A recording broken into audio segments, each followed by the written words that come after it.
Hello students, myself Rajesh Rathod, Senior Faculty Chemistry Department, Momentum, Jabalpur.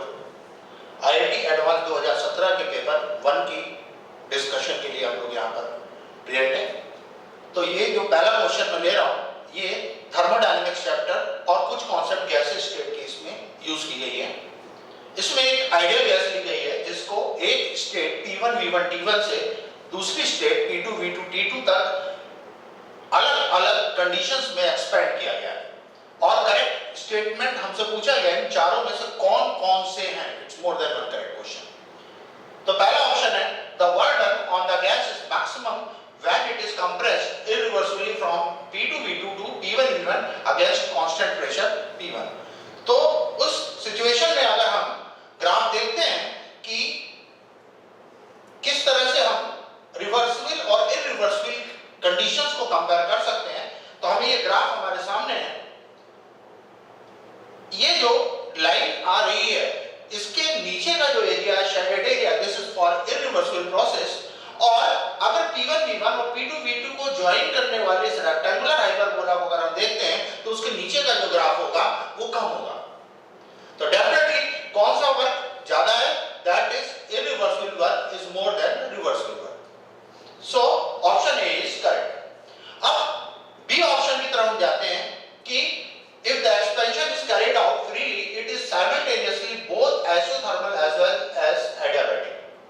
तो देखिए अगर हम बात करते हैं फ्री एक्सपेंशन की तो उसमें एक्सटर्नल प्रेशर जीरो होता है and what is work, work is -P delta V when pressure is constant. तो हमारा जो वर्क होगा वो जीरो हो जाएगा इस फ्री एक्सपेंशन में।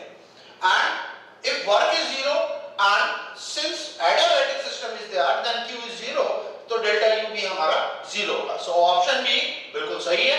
सी ऑप्शन में हम देखते हैं the work done by the gas is less when it is expanded reversibly from V1 to V2 under adiabatic conditions as compared to that when expanded reversibly from V1 to V2 under isothermal condition।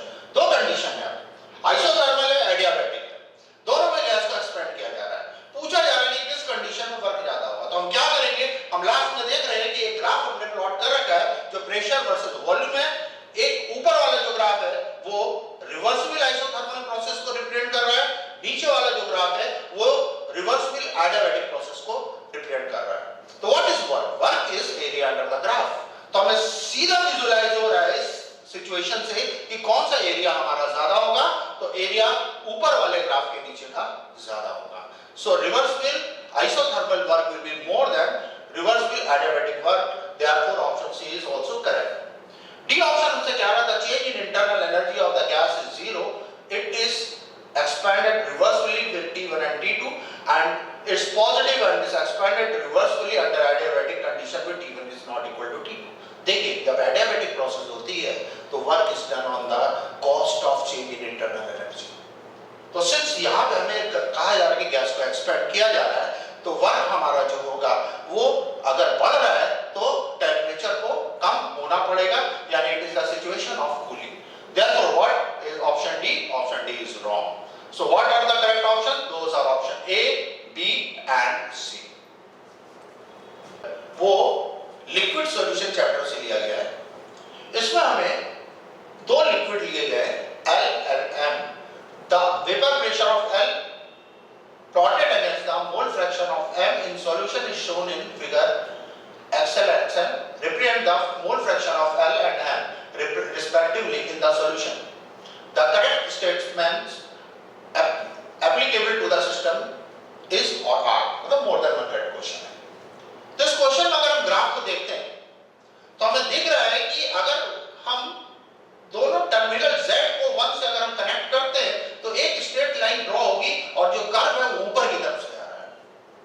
और ऊपर की तरफ से अगर curve जा रहा है तो इसका मतलब है ये पॉजिटिव डेविएशन को शो कर रहा है। तो अब हम ऑप्शंस को विचार करते हैं। The point Z represents vapor pressure of pure liquid M and Raoult's law is obeyed, XL equals to 0 and 2 XL equal to 1। भाई देखिए अगर राउल्ट्स लॉ ओबे हो रहा होता है तो ये एक स्ट्रेट लाइन होती, इस तरह का ग्राफ नहीं होता। तो ऑप्शन ए इनकरेक्ट है। बी ऑप्शन पे विचार करते हैं। बी ऑप्शन कह रहा है the point Z represents vapor pressure of pure liquid L and Raoult's law is obeyed when XL tends to 1.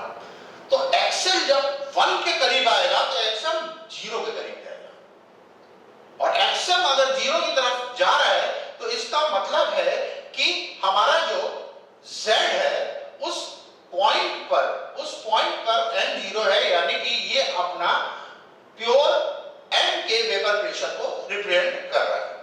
तो इसका मतलब है कि the point Z represents vapor pressure of pure liquid L and Raoult's law is obeyed when XL tends to 1. That is the terminal point. C की बात करें तो the point Z represents vapor pressure of pure liquid M and Raoult's law is obeyed when XL tends to 0. ये बात बिल्कुल गलत है क्योंकि ये ऑप्शन B के बिल्कुल उल्टी बात कर रहा है। D ऑप्शन अगर हम देखें तो D ऑप्शन में क्या है कि attractive intermolecular attraction between LL in pure liquid L and MM in pure liquid M are stronger than those between LM when mixed in solution. बिल्कुल सही है क्योंकि ये पॉजिटिव डेविएशन है, इसलिए ये वाली बात इसमें बिल्कुल भी एप्लीकेबल होगी। सो कौन-कौन सा ऑप्शन सही है? Option B and D. Next question जो है ये chemical bonding and P block की कॉन्सेप्ट के मिलाकर के लिया गया।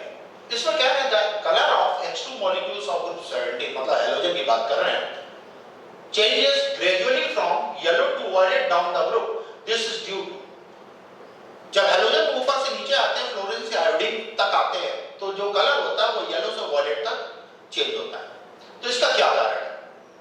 तो देखिए, जब हम मॉलिक्यूलर ऑर्बिटल थ्योरी से इलेक्ट्रॉन्स को फिल करते हैं तो उस सिचुएशन में जिस और मॉलिक्यूलर ऑर्बिटल में इलेक्ट्रॉन ऑक्युपाई होता है उसको कहते हैं होमो, हायर ऑक्युपाइड मॉलिक्यूलर ऑर्बिटल, और उसके जस्ट ऊपर वाली ऑर्बिटल जो होगी उसको कहेंगे LUMO, lower unoccupied molecular orbital. अब उनके बीच में जितना गैप होगा उस गैप पे डिपेंड करेगा कि क्या इलेक्ट्रॉन एक्साइट होगा कि हायर ऑर्बिटल में जा सकता है या नहीं जा सकता है।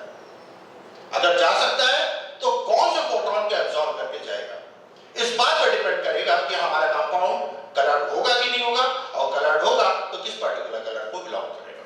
तो अब हम इन ऑप्शंस पे विचार करते हैं कि the physical state of H2 at room temperature changes from gas to solid down the group. बिल्कुल गलत है क्योंकि ये बात कलर चेंज के लिए बिल्कुल भी रिस्पांसिबल नहीं है। बी ऑप्शन को अगर हम देखते हैं तो कह रहा है कि decrease in ionisation energy down the group. बात सही है, आयनाइजेशन एनर्जी डिक्रीज करती है, लेकिन इसका इस कलर से कॉम्बिनेशन से कोई भी लेना देना नहीं है। सी ऑप्शन को अगर हम देखें तो decrease in pi star sigma star gap down the group, बिल्कुल सही है क्योंकि जैसे जैसे हम नीचे जाएंगे एटम का साइज बढ़ेगा, उस केस में पाई स्टार और सिग्मा स्टार जो होगा होमो और ल्यूमो का जो गैप है वो डिक्रीज होता चला जाएगा, और यही बात ऑप्शन डी कर रहा है। तो इसका मतलब है कौन से ऑप्शन सही है? 2000 ऑप्शन सी एंड ऑप्शन